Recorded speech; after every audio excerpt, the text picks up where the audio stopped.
Hello বন্ধুরা, welcome back to my channel. আবারও একটা ব্লগ নিয়ে চলে আসলাম সকাল সকাল। দিনটা আজকে শুরু করছি তোমাদেরকে। পাস্তা বানাচ্ছি এখন ব্রেকফাস্ট সকালে।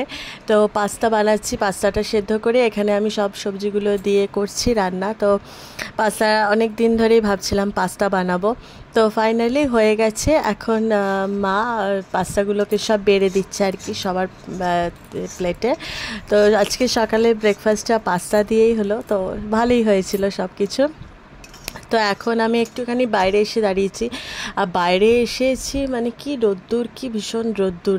তো স্নান টান হয়ে গেছে আমার, আর এত রোদ্দুর এখন, মানে ভীষণই গরমের পরিমাণটা বাড়ছে। শুনছি আরও 2-3 দিনে আরও বাড়বে, মানে একটু বৃষ্টির দরকার, কিন্তু বৃষ্টি তো এখন দুর্গাপুজো ছাড়া আসেই না। তো যাই হোক, বিকেলবেলা বাড়ি যাব, আজকে শুক্রবার অ্যাজ ইউজুয়াল। তো এই বাড়িতে এসছি একটু ঘুমিয়ে টুমিয়ে। উনিও এসছেন আর নাইট ডিউটি যাবে, তো আমি আজকে বাড়িতে এসেছি, বাড়িতে থাকবো, থেকে আবার কাল চলে যাব যেমন প্রত্যেক সপ্তাহে হয়। তো এই বাড়িতে রয়েছি, গল্প করছি, চা খাচ্ছি, ও তার আগে একটু আইসক্রিম খেলাম। তো বাবারা নাইট ডিউটি বেরিয়ে যাওয়ার পর মায়ের সাথে আমি একটু বেরিয়েছি মায়ের আই ড্রপের জন্য, তো তখন পাইনি, তো কিনে তারপরে বাড়ি যাব। তো চলো টাটা বাই বাই, আজকে এইটুকুই।